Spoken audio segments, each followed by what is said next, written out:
Hey guys, all right, part two of our review videos.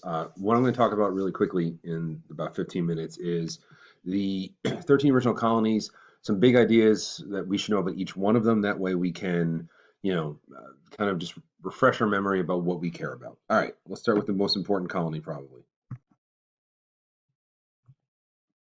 All right, Jamestown. All right, some key terms. Again, you should be using your chart to kind of take some notes. Some key terms. First thing we want to notice is the London Company. Now, why do we care about the London Company? All right, because the London Company was the founding organization for Jamestown. They were a what we call a joint stock company. And what that basically means is this was not created for religious freedom or a fleeing of religious persecution or anything along those lines. This was founded for basically pure profit.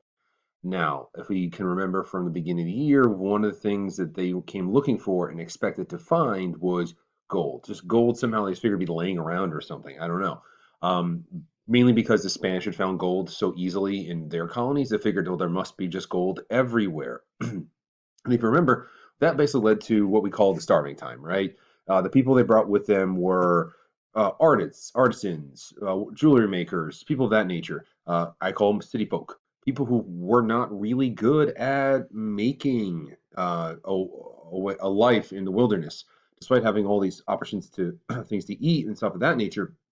They basically starved and eventually kind of had to resort to cannibalism, which gets us to this gentleman right here. All right, John Smith. All right, John Smith is the person who's basically responsible for keeping the colony alive. He basically imposed martial law. If you don't work, you don't eat. He worked out trade deals with the local Native American tribes, the Powhatans, to basically ensure that there would be food for them to survive. And again, he ruled like a military dictator. He had no choice because basically, well, if you didn't, people weren't willing to work, he was basically going to, force you to, or you would die. Now, the thing that we should know, already remember, is that the reason that Jamestown survives at all is John Rolfe. And he brought this magical thing, sweet, sweet tobacco. All right. So, by bringing sweet tobacco, he basically provided a reason for the colony to exist. Up to this point, the colony had struggled, it wasn't making any money, but John Rolfe went to the Caribbean, stole the Spanish sweet tobacco, brought it to the colonies, and suddenly Jamestown was profitable. And that meant that the company would keep investing and that Jamestown would start to then grow. A couple of minor things we want to remember about Jamestown. Besides them not really having a lot of success in the beginning, they also didn't have any women, which we'll kind of cover later. All right, next, Plymouth. Now, I want you to know Plymouth comes a little bit later. All right, a couple of things we want to remember about Plymouth. The people who founded Plymouth are what we call separatists, right? These were people who were essentially being persecuted for their Christian beliefs in England, and they came here in an attempt to kind of practice their religion freely and openly. Now, you call them pilgrims. If you want to sound fancier, you should go separatists, all right? Now, a couple key things we want to remember. First, the Mayflower Compact. There's the picture of it right here, kind of hard to miss, right? It's not very long. It's not super wordy, but here's what it does. Um, First, it basically did it show that they remained loyal to England, even though they were becoming a colony. They weren't leaving England as a nation. All right, that's essentially that opening paragraph. And then from there below, they begin to outline that they will create a government that will basically vote on issues, that people will make decisions. A body politic is what they called it. All right, so what does that basically mean? It means that they were going to form an early sense of democracy. The reason that is so significant, all right, this is the headline, flashing lights thing, we got to remember, is that in 1620, we're already talking about this idea of self-rule, right? Yes, we'll be loyal to England. Yeah, we got that part. But what we're really going to do is take care of ourselves and rule ourselves.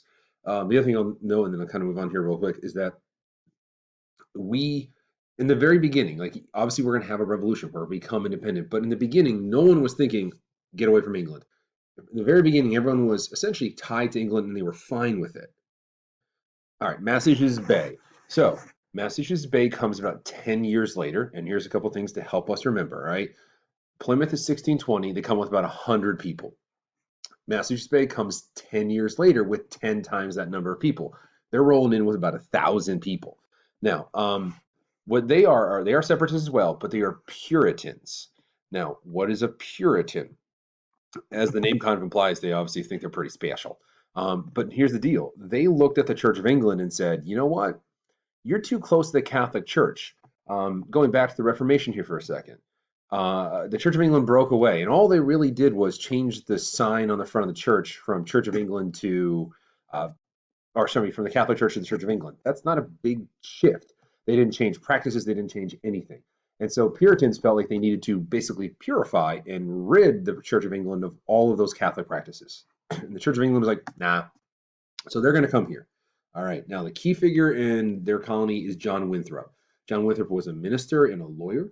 The thing we want to remember is he gives a very famous speech um, uh, just before arrival. They're on the boat, the Arabella, just before they get off the boat to start this you know experiment, if you will. He gives that famous speech of sitting on a hill. Now, this is a term you gotta know term, all right, and we've referenced it recently. We talked about the return to normalcy speech from Harding. This is part of that as well. Like it's a notion that the people coming here are special. All right, so let's make sure we fully define what city on a hill is. One, they are a city on a hill. They are above everybody else. So they obviously think, again, they're special and that they're better than everybody else. But there's also this other hidden message within the city on a hill. Yes, you're above everybody, but it means that everybody also can see you. And so they wanted to be this beacon of shining light back to England and Europe and England, like, hey, look, screw you, we're better. Right? But the other thing is they're also a city on a hill that everyone can see. So if they fail, the world will know it. Which is why John Winthrop, when he, as governor, will work very hard to put a very strong and strict controls on the people. No one was allowed to defy his orders. Anybody who did got themselves in trouble. Again, we'll talk about that a little bit later. But yeah, so City on a Hill has a couple meanings here. One, we're to be an example to everyone back in Europe, kind of a screw you middle finger, but also we are going to be watched, so we can't mess this up. All right, Maryland. So two things we want to know. Lord Baltimore. Lord Baltimore is the founder of Maryland. He's also known as Calvert, if you want to go by that name. But Lord Baltimore is good.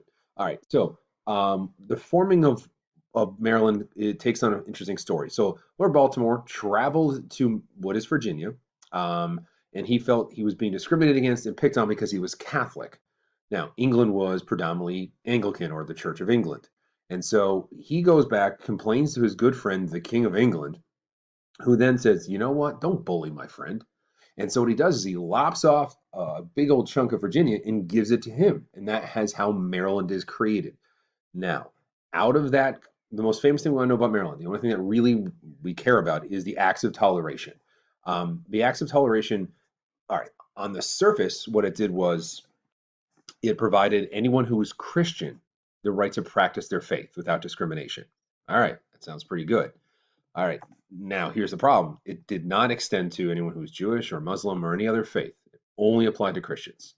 Uh, what is the significance of this? All right, so a couple of things that are worth noting. One, that we are going to basically establish ourselves as a pretty seriously Christian nation, and particularly Protestant nation. That will be a trend we'll see throughout history, that America's mainstream is going to be Protestant faith, not even Catholicism, because Catholics made up a very small number of people in Maryland or in the colonies in general.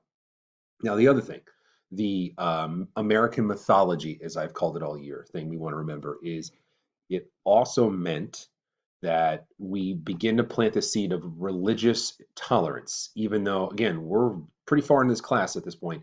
You already know that that is not really all that true. But again, it's that mythology of America that exists, that we are tolerant of other people's faiths, but not really. All right, now let's get to Rhode Island. Now, know how I remember how I spoke about how Winthrop was an incredibly controlling, dominating figure. It was his way or the highway. Well, here are two great examples of people who fought him and they got the highway. So Anne Hutchinson and Roger Williams. Anne Hutchinson was a midwife from a well-educated family. She began to, get all these followers. People came to speak to her.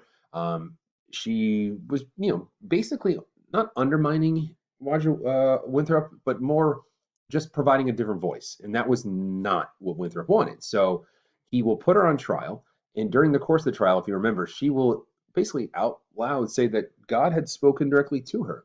And Winthrop thought that was a little nuts. So what he'll do is exile her from the community.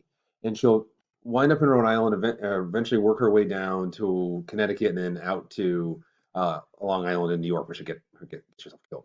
Now, Roger Williams is a little bit different. He's really considered the true founder of Rhode Island. Roger Williams had the audacity to suggest that Native Americans are people too, and that we should respect their land rights and not steal everything from them. That was kind of crazy. Um, the other thing he did was he felt that we need to separate church and state.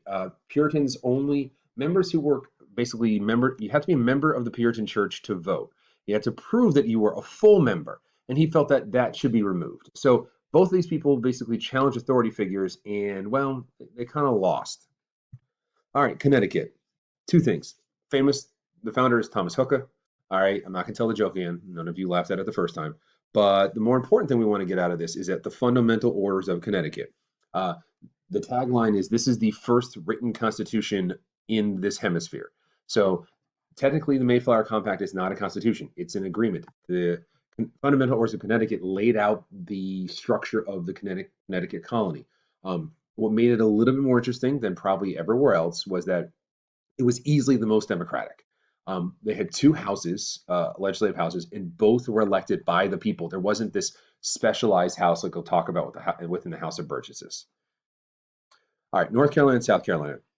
Initially created as a single colony, and eventually they'll split. As I said in class, the thing we want to remember about these colonies is it was set up essentially as I called it, the Costco of the colonies. They were created to provide rice and indigo, particularly the rice, um, to feed the rest of the colonies, particularly the tobacco producing colonies. There was so much money being made in tobacco in Virginia that they needed to make sure that they didn't waste their time or land or resources doing anything else but making money. All right. The other thing that was worth mentioning is they also help provide labor. Before the African slave trade starts, the original slave trade in the United States was the Indian slave trade. Not within our colonies, but rather capturing Native Americans from the American colonies or the British colonies, and then shipping them down to Spain because they killed everybody, so they were short on labor. So Charleston's original slave market was not Africans, but rather Native Americans. All right, Pennsylvania. Two things we want to know. One, founded by William Penn. He was what we call a proprietor. He was given the land. It was his way, or he could basically create the colony as he saw fit. What does that mean? Well, here's the thing. He was a Quaker. All right. Quakers are pacifists. They had the radical notion, idea, and belief that Native Americans are people and should be respected. So he made sure that Native Americans were not treated poorly. Quakers are also far more tolerant of other religions. It was kind of like, you do you, bro. I'm not going to interfere with you. So those kind of become the founding principles of Pennsylvania. Philadelphia is the city of brotherly love. It's hard to imagine that now because they did boo Santa at a football game once, so that's classy. But the point is this: that like they essentially are kind of going in a different path, being more tolerant. So we're seeing diversity among the colonies. All right, New York and New Jersey, big thing we want to know. We've already talked about before. New York was founded by the Dutch. New Jersey was originally settled by the Swedish, but then became British colony quickly. New Amsterdam was, like I said, founded by the Dutch. They were there for mainly trade. The British and the Dutch will go to war a couple different times, and by the time the wars are over, the English now control New York and change it from New Amsterdam to New York. All right, and then finally, Georgia. Georgia is a colony that was created by George Oglethorpe, sorry. Uh, it was essentially designed to do two things. One, be a prison colony where they would send debtors who basically you would work off your debt. And the other thing is just below, if we look right here, we see Florida. Florida was controlled by the Spanish. And so what they wanted to do is they wanted to put people in between the real colonies, ones that actually make money. And so they figured, I don't know, well, let's throw these prisoners there. And so if the Spanish or Native Americans try anything, who are they going to kill? Nobody of any real value, stuff like that. All right, so hopefully this review has been helpful. The next thing we'll talk about are major trends of colonial period. So we'll do that in another video. Just get the video guide out and get ready to go.